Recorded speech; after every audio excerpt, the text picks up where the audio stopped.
students, myself Rajiv Verma is going to continue the numericals of chapter number 3. And our first numerical is the resistance R ohm draws the current from the potentiometer. The potentiometer has the total resistance R naught ohm. A voltage V is supplied to the potentiometer drive an expression for the voltage feed into the circuit when the sliding is in the middle of the potentiometer.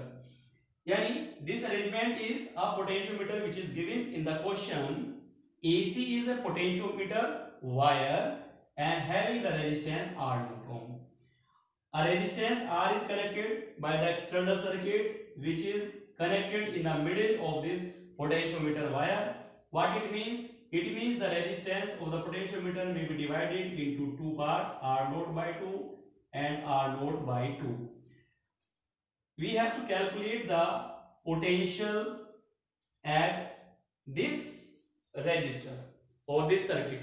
Okay, so first of all what I will do, first of all we will calculate the equivalent resistance of this arrangement. Equivalent resistance, तो अगर हम इस वाले part को study करें तो this will be like this.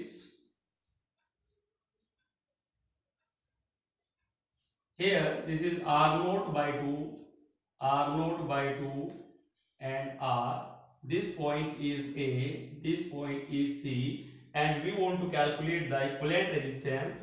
Then how can we calculate? Consider the resistance of these two. Equivalent resistance of these two is R1. Then it will be 1 upon R1 because both are in parallel combination. 1 upon R plus 1 upon R naught by 2. Okay, then it will be 1 upon R plus 2 upon R naught. Now 1 upon R1 is equal to R naught into R naught plus 2R, which implies R1 is equal to R naught upon R naught plus 2R. ये तो आ गया equivalent resistance of this. Now net resistance R equivalent is equal to R1 यानी ये plus R naught by 2 यानी ये वाला resistance और इसका सम, ये वाला इक्विवेलेंट रेजिस्टेंस. तो हम इसकी वैल्यू यहां से पुट कर सकते हैं R naught upon R naught plus 2R plus R naught by 2. Okay, इसे थोड़ा सा सिंप्लीफाई अगर करूं तो ये हो जाएगा 2R naught प्लस 2R. ये तो आ गया LCM, इससे cancel 2R naught plus R naught into R naught plus 2R. Okay, तो ये हमारा R इक्विवेलेंट आ गया. इसे और अगर मैं फर्दर सिंप्लीफाई करूं तो ये आ जाएगा 2R naught और 2R naught, तो 4R naught plus R naught square upon 2R naught plus 2R. Done. तो हमने सिर्फ सबसे पहले क्या करा, इनका इक्विवेलेंट निकाल लिया. क्यों? क्योंकि हम फाइंड आउट करना चाहते हैं net current in the circuit. तो therefore the current flowing in the circuit is I is equal to V upon R. R कौन सा? R equivalent. तो क्या हो जाएगा ये? V is V here and R equivalent is 4R naught plus R naught square upon this, मतलब 2R naught plus 2R. Okay, तो ये आ गई हमारी value of the current. Current find out कर दिया हमने. अब करंट फाइंड आउट करने के बाद में हमें निकालना है जो करंट की वैल्यू है. ये सीरीज कॉम्बिनेशन हो गया. करंट की वैल्यू यहां पर और यहां पर क्या रहेगी? सेम रहेगी. तो अगर मैं इसके पोटेंशियल को V1 मान लूं तो now we can calculate the value of V1 is equal to IR1. Okay, यही हमें फाइंड आउट करना था. तो V1 is equal to I हमने यहाँ पे कैलकुलेट कर रखा है 2VR naught plus 2R upon 4R naught plus R naught square into R1. And the value of R1 is here.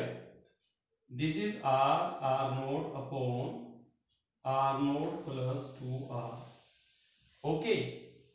Now this R naught plus 2R and R naught plus 2R cancelling out. So V1 may be written as 2VR R naught upon, इन दोनों में से R naught may be taken out, 4r plus r not left, r not से r not cancel, तो v1 is equal to 2vr upon 4r plus r not. This will be the potential which is feed to the circuit, यानी इस circuit के across जो potential की value है वो हमने कैलकुलेट कर दी. Okay, now coming to the next question. In this question, this is a meter bridge. A meter bridge is given. In the left gap of the meter bridge, a resistance R is connected. In the right gap, S is connected. And while start, जो कि sliding from point A towards the C, then we found the balancing length L1 in the while the galvanometer shows the null deflection. Now, if an unknown resistance X is connected in parallel to S, then the balancing length is found at L2 instead of L1. Then find the value of X in terms of L1, L2 and S. Okay. Metre bridge के लिए हमने balancing condition पढ़ रखी है, that is P upon Q is equal to R upon S. यहां पर अगर हम फर्स्ट केस की बात करते हैं तो सपोज जो P है, P कौन सा रेजिस्टेंस होगा, AB का रेजिस्टेंस. अगर यहां पर small r resistance per unit length हो तो AB यानी L1 लेंथ का रेजिस्टेंस L1R के इक्वल होगा. सिमिलरली Q में भी written as 100 minus L1 into R जाएगा. ओके, इन वैल्यूज को इस इक्वेशन में पुट करें तो R अपॉन S में भी रिटन एज P मतलब L1R upon 100 minus L1 into R. Okay, R and R cancelling out. Then this expression may be written as R upon S is equal to L1 upon 100 minus L1 is equation number 1. पहली condition हो गई. दूसरे condition में कहा गया है कि X is connected in this one. तो in place of S this time we are taking S1 as the equivalent resistance. तो सेकंड कंडीशन में भी रिटन एज क्या हो जाएगी, ये जो P की वैल्यू है इस बार P हो जाएगा L2R और Q हो जाएगा 100 माइनस L2 इंटू R. तो R अपॉन S1, R तो R ही है लेकिन S चेंज हो गया, S1 क्या होगा, equivalent resistance of these two is equal to हो जाएगा L2 upon 100 minus L2, where हम S1 को भी कैलकुलेट करेंगे. ये दोनों पैरेलल कॉम्बिनेशन में है, तो पैरेलल कॉम्बिनेशन में जो रेजिस्टेंस होता है 1 upon S1 is equal to 1 upon S plus 1 upon X, ये हो जाएगा. इन दोनों का एलसीएम लेते हैं SX, X प्लस S, तो S1 की वैल्यू आ जाएगी SX upon X plus S. ये आ गया S1. Now put in this relation, तो ये हो गई equation R upon S1. S1 की जगह क्या रखूं, SX upon X plus S is equal to L2 upon 100 minus L2 is equation number 2. तो हमने क्या किया, हमने सर्किट के अंदर इनिशियल कंडीशंस में R अपॉन S की रेशियो फाइंड आउट कर ली. उसके बाद इससे एक अननोन रेजिस्टेंस X को कनेक्ट करने के बाद फिर से बैलेंसिंग कंडीशन कैलकुलेट कर ली. सेकंड कंडीशन में क्या इफेक्ट पड़ा, जहां पर हम P R अपॉन S लिखते थे वहां इसकी जगह S1 लिखा जाएगा, यानी इनका equivalent resistance, and we got two relations. Now divide equation number 2 by 1. Equation 2 को 1 से डिवाइड कर देंगे. तो इक्वेशन 2 को जब 1 से डिवाइड करेंगे, R अपॉन S टर्म यहां पर भी है, R अपॉन S यहां पर भी है, तो R अपॉन S से R upon S will be cancel. यहां पर बचेगा X plus S upon X is equal to, left hand side होगी, right hand side it is L1 upon 100 minus L1 और ये हो जाएगा L2 अपॉन 100 माइनस L2. ठीक है, ये हो गया. अब इसे हम सिंप्लीफाई कर लेंगे, हमें x कैलकुलेट करना है, तो ये हो जाएगा 1 upon x plus s upon x sorry x upon x plus s upon x is equal to L1 100 minus L2 upon 100 minus L1 into L2, ये आ गया। अब ये जो टर्म है x अपॉन एक्स क्या हो जाएगा 1, तो s अपॉन एक्स में be written as L1 100 minus L2 upon 100 minus L1 into L2 minus 1। Okay, अब इसे सिंप्लीफाई कर लें, एलसीएम लेकर s upon x is equal to 100 minus L1 into L2, ये आ जाएगा L1 100 माइनस L2 ऐसे ही minus minus this term 100 minus L1 into L2। Okay, तो ये हमारा एक्सप्रेशन आ गया। अब हम आगे चलते हैं, wait.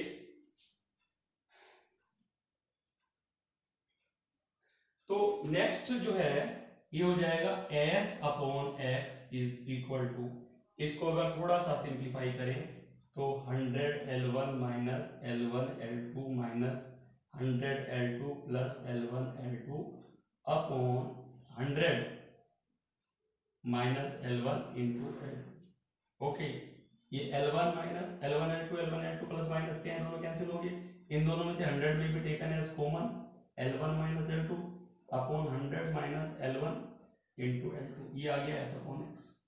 Reciprocal both the sides, तो x अपॉन x, क्योंकि हमें x फाइंड करना है, तो 100 minus L1 into L2 upon 100 L1 minus L2।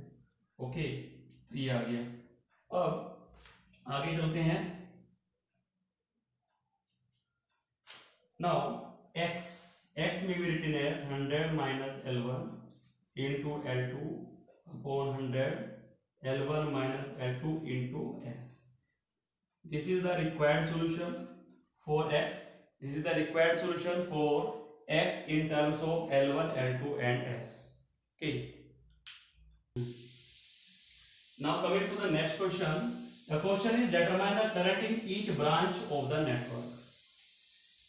Yani we are going to calculate the current in AB, BC, CD, BD, AD, CD, means all the branches. First of all, we should distribute the current.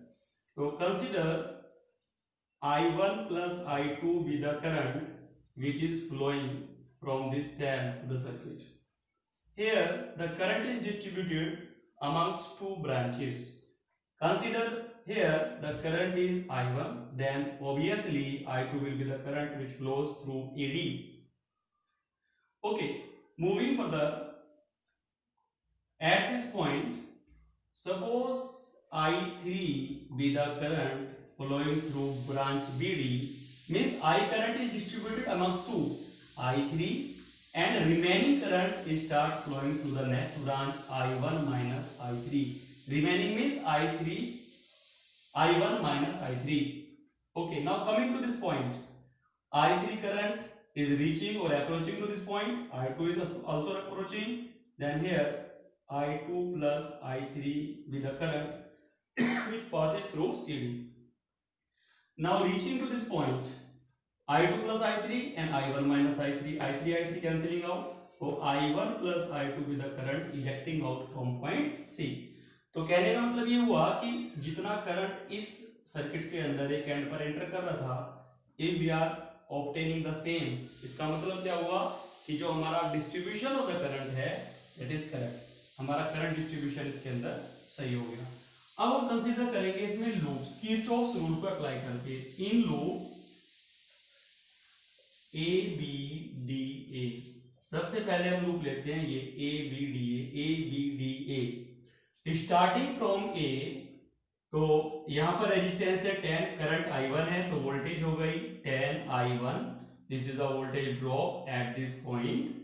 Now B से D अगर आते हैं तो 5 I3, and in the direction of current चल रहे हैं तो plus 5 I3। उसके बाद D से A आते हैं तो ये हो जाएगा माइनस का, क्योंकि डायरेक्शन ऑफ करंट क्या है A से D, और हम कहां मूव कर रहे हैं D टू A, तो minus 5 I2। Okay, and this is equal to 0। इसे थोड़ा सा सिंप्लीफाई कर दें, 5 से डिवाइड कर देता हूं, 2I1 minus I2 plus I3 is equal to 0, equation number 1 बन गई। अब coming to the another point B C D B, in loop B C D B, इस B C D B loop में आते हैं। B C D B से C जा रहे हैं, B से C रेजिस्टेंस है 5, करंट है I1 माइनस I3, C से D जब आएंगे तो -10 I2 प्लस I3, फिर D से B जा रहे हैं, then negative sign 5 I3 is equal to 0। अब इसे थोड़ा सिंपलीफाई करें, I1 की कितनी टर्म है, A की टर्म है 5 I1, then I2 is -10 I2, then -5 I3, -10 15 and 5, it is -20 I3 is equal to 0. Check, let us check again, 5 plus 10 15 and then okay 20, divide whole equation by 5, then I1 minus 2 I2 minus 4 I3 is equal to 0, equation number 2। दो हुए। Now moving towards the third loop, in अगर 3 variable है तो we should consider 3 loops to obtain the 3 equations।